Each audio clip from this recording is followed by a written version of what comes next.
I've got these nice grape plants in grow bags. Been there for a year. Did excellent last year, but they're just too big for the grow bag, and I just need another place to put them. A place where I can build a trellis, or already have a trellis, and I already have one right there that I've got some muscadines and one grapevine on. So this is where they're going in. I've already dug the holes, ready to put them in, but there's a little catch to them, and gonna make it a little bit more challenging.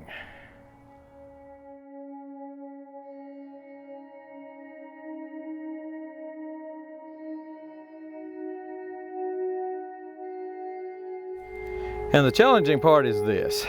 I didn't trellis them last year because, again, I didn't know exactly what I was going to do with them. So I put them in these grow bags, put them with this tray underneath to catch the water, to hold the water, and did not trellis, so therefore they started growing off to the side. The weight of the plant just kind of drew it to the side.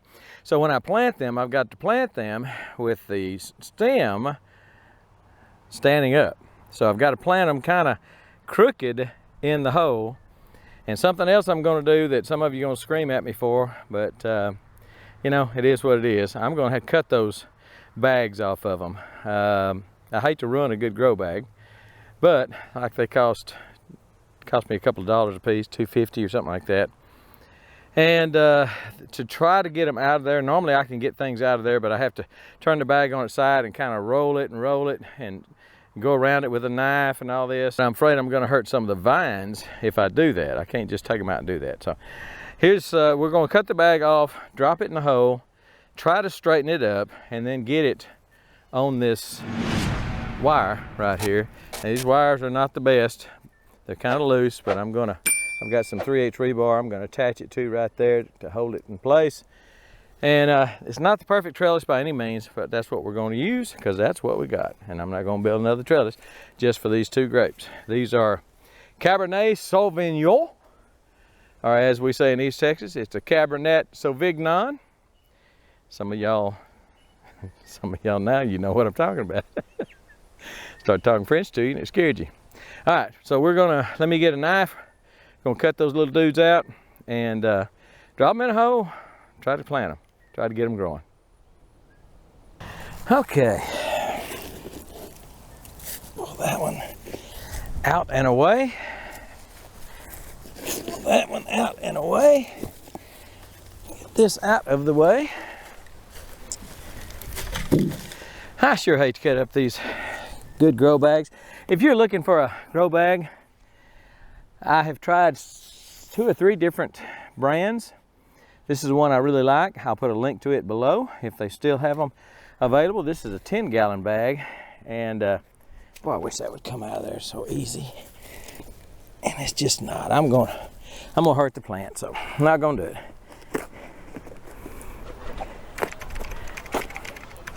And by the way, if you need a knife, I mean a cheap, good knife, Mora knives. Made in Sweden, I think, or Switzerland. And man, oh man, cheap. Like that's probably a $13, $14 knife. And it's just, I've never seen anything like it. So I highly recommend everybody has a good Mora knife, or 2 or 5 or 10 or something. I've probably got at least a half dozen of them. All right.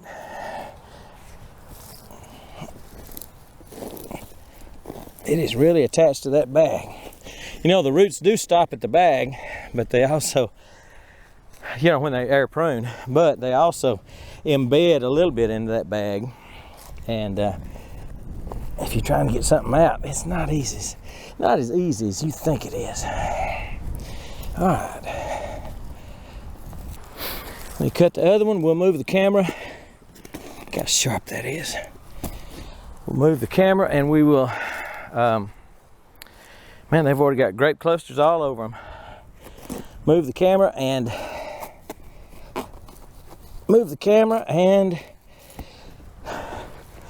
let you see them dropped in the hole. It's not gonna hurt to be a little crooked, I guess, but well, I wish I could get it a little straighter than that.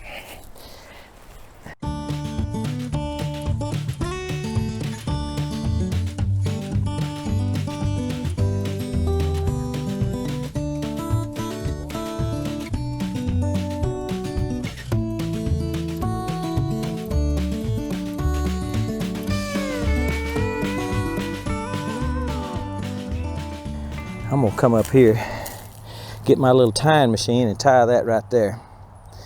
And I'll probably leave all this.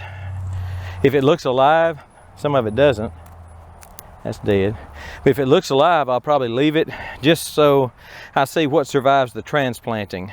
It's a little warm, warmer than I would like to when I plant stuff. But anyway, let me get the other one in the ground and I will show you the final product.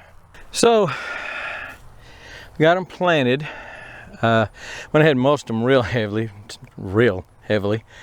I'm not at all sure I don't have air gaps since I had to set it in there, you know, sideways, set it in a round hole, kind of oblong.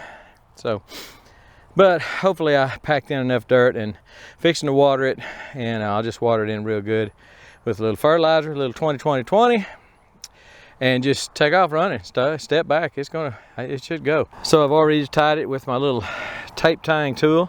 If you haven't seen the video on that, boy, you need to watch that if you don't have one. I mean, handiest tool you'll ever have if you're a gardener. I'll put the link to that video right up there, right about now. And went ahead and tied. Again, this is not, now some of you folks that really know grapes are just chewing me out for the way I've done this, but I don't know what's going to live and what's not.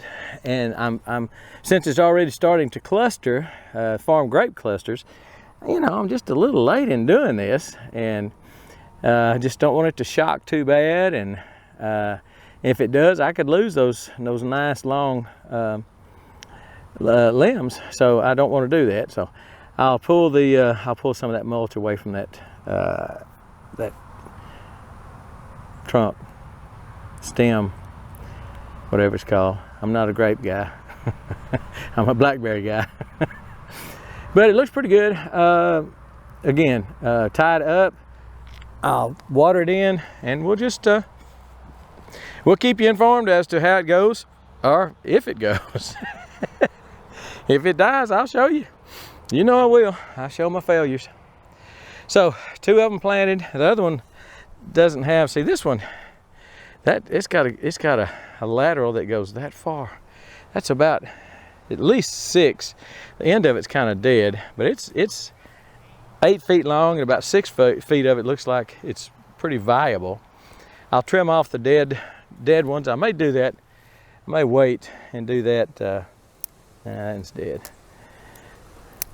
Yeah, if it's dead. And what I do when I start trimming, pruning a little bit, if I'm concerned about something being dead, blackberries, whatever, I'll just start up here and just start going down. When I see green, I'll stop.